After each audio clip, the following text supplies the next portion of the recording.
Every year, players have expectations heading into the season. While some players absolutely exceed the expectations placed on them, we, for the most part, can place realistic stat projections for a lot of players. In the past few years, players like Patrick Mahomes and Lamar Jackson absolutely blew them out of the water, and both of those guys became two of the top players in football. In today's video, we're going to discuss second-year players and their projected stats for the upcoming 2020 season. Now, if you're a fan of my channel, then you know how much I reference second-year quarterback breakouts, and while it does make sense that either Kyler Murray or Drew Lock is next in line to do that, I'm not going to project either of them to put up some gaudy numbers and take home the MVP like Pat and Lamar did. Now, before we get started, make sure to like the video and subscribe to the channel, as all support is very much appreciated. Now, let's begin.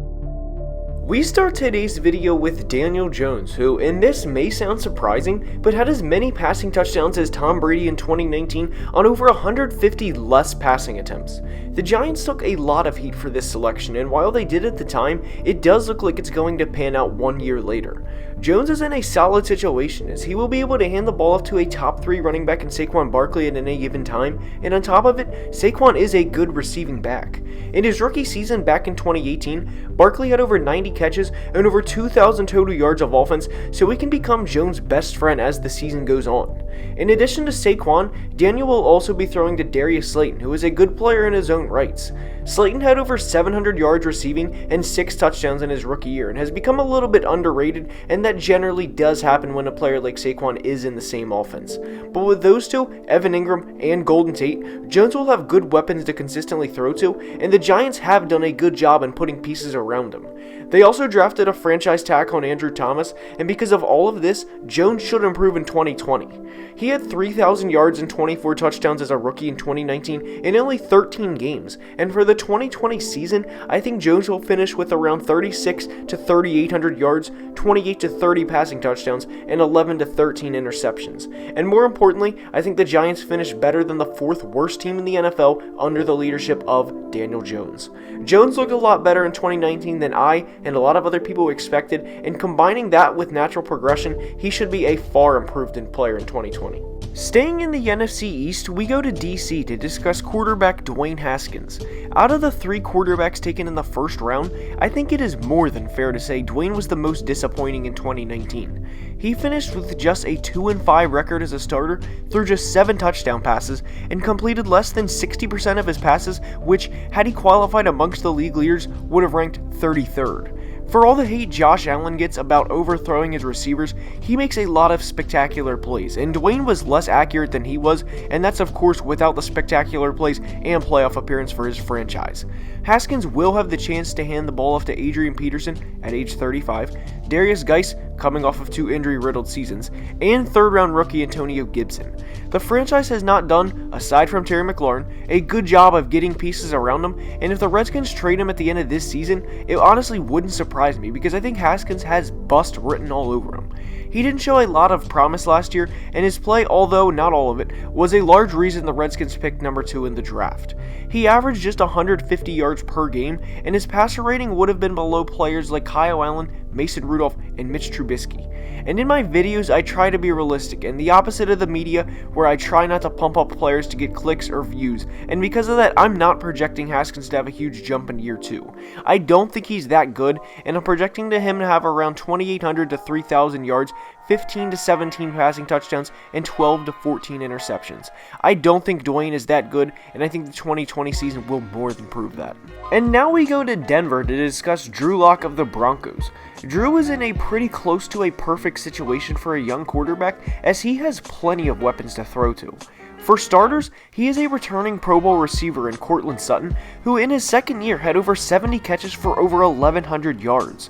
Tight end Noah Fant will also be a good weapon for Lock to throw to, as he had over 500 yards in his rookie season, 562 to be exact, and that's a huge milestone for a tight end, because he had more yards in his rookie season than tight ends like Gronk, Zach Ertz, and George Kittle.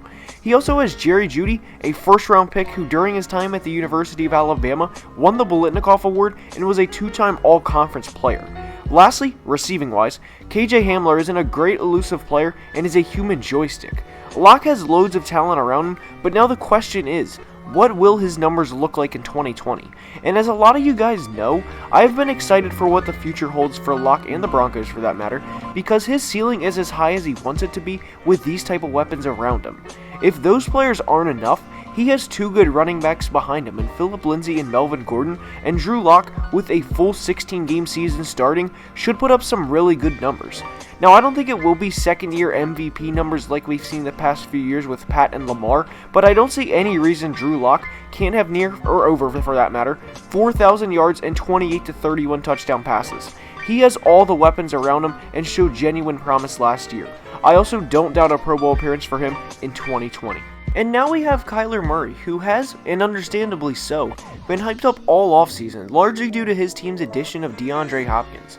In Kyler's rookie season, he had over 4,200 total yards and had 24 total touchdowns, which for a rookie is pretty good. He also made the Cardinals enjoyable, and they were in a decent amount of games, including both games against the NFC champion 49ers. People are genuinely getting hyped to watch them play in 2020, and they have been linking Kyler to be the next Lamar. And while I do think Kyler improves in 2020, there's a huge step between where I think he, as in Kyler, will be and where Lamar was in 2019.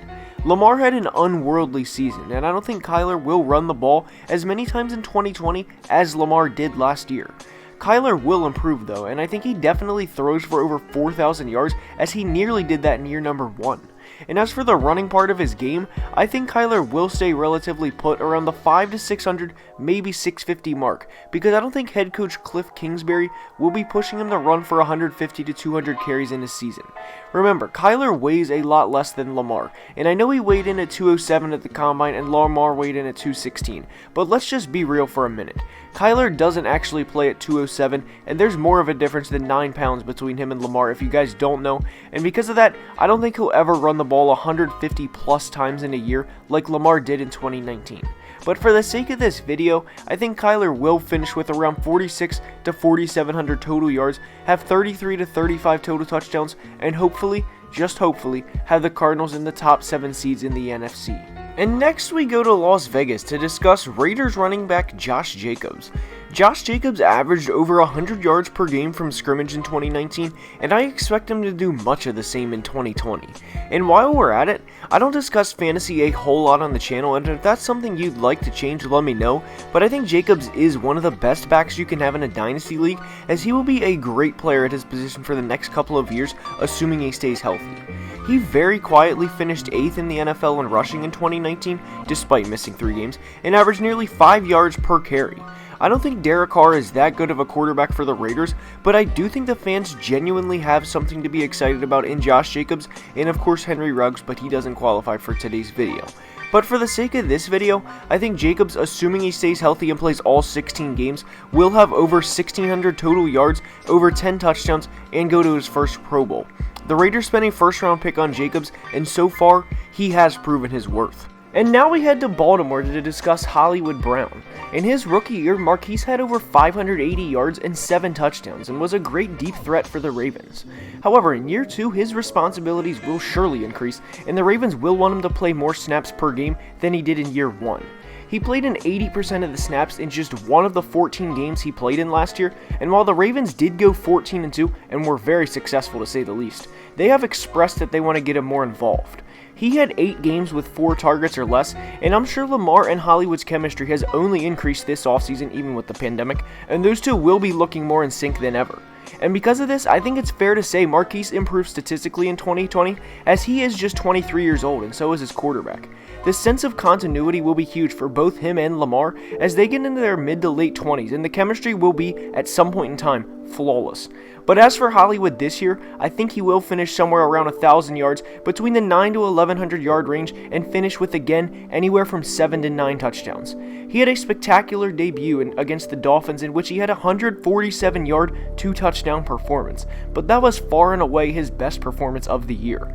I think Hollywood needs to be more consistent in 2020 and have him finishing with around 70 catches for 1,100 yards and 8 touchdowns. And we wrap today's video up in New England to discuss wide receiver Nikhil Harry. Nikhil had a very disappointing rookie season as he totaled just 12 catches. He caught just 50% of his targets from Tom Brady, and while Nikhil didn't have a good rookie season, I do think he will improve in year 2. Cam Newton barring something crazy from Jarrett Stidham, will be the starting quarterback, and he generally does like bigger targets. I think Nikhil becomes a great red zone target this year, and I honestly think we see something similar to what Mike Williams of the Chargers did in his second year. Mike had 43 catches for 660 yards and 10 touchdowns, and Cam Newton will take more chances than Tom Brady in terms of jump balls and deep balls, and I think that will only positively impact Nikhil Harry.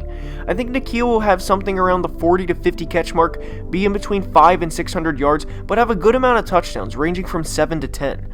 Harry will be a good red zone target, and hopefully be a big reason why the Pats get back to the postseason. And with that being said, that's all I have for today's video. I hope you enjoyed. If you ever have a video suggestion, please comment it below. Please like the video and subscribe to the channel, and I'll see you guys next time. Have a great day.